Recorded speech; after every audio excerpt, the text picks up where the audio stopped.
Imagine a single object in the cosmos that completely ignores the rules of distance. It doesn't need to collide with Earth. It doesn't need to pull us in. It doesn't even need to come close. Its only weapon is force itself, an invisible, violent field capable of collapsing power grids, shutting down satellites, and tearing apart the very structure of atoms from across the galaxy. This is not a hypothetical doomsday scenario.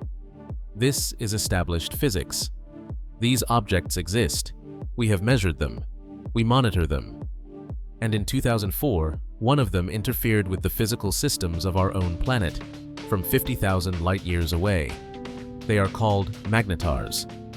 A magnetar is the rarest and most extreme form of neutron star, the ultra-dense core left behind when a truly massive star dies in a supernova.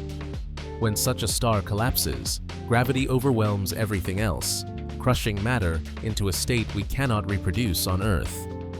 Picture a star more than 10 times the mass of our Sun, compressed into a sphere barely 20 kilometers wide. The density is so extreme that a single teaspoon of magnetar material would weigh around 1 billion metric tons. But gravity is not what makes magnetars uniquely dangerous. The true threat lies in their magnetic fields. When the core of a massive star collapses, its magnetic field collapses with it, squeezed into an impossibly small volume. Conservation of magnetic flux amplifies that field to absurd extremes. The result is a magnetic intensity of up to 10 to the power 15 Gauss, the strongest magnetic fields known anywhere in the universe. For comparison, Earth's magnetic field is less than 1 Gauss. If a magnetar were placed just halfway between the Earth and the Moon, its magnetic field would instantly erase every credit card, permanently wipe every hard drive, and disrupt chemical bonds at the atomic level.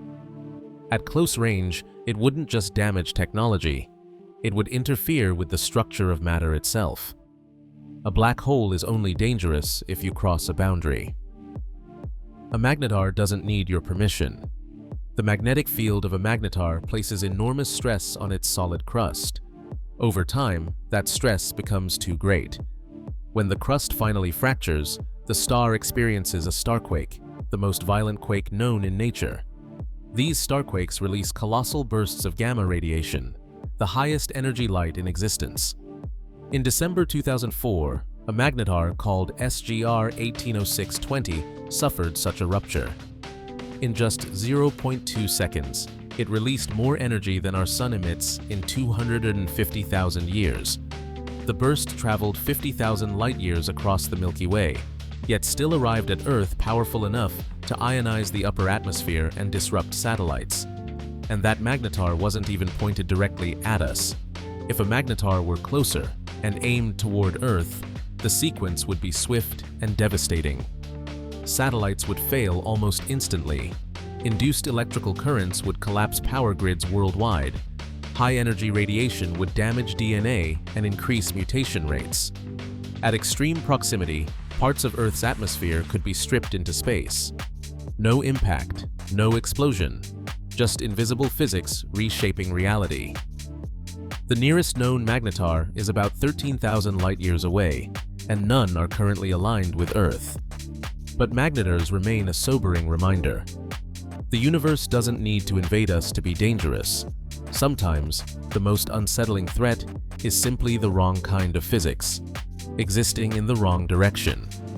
If you want to keep exploring the real forces that shape our universe and the hidden dangers written into the laws of physics, subscribe to Explainasphere. There is far more happening in the cosmos than we are prepared to see.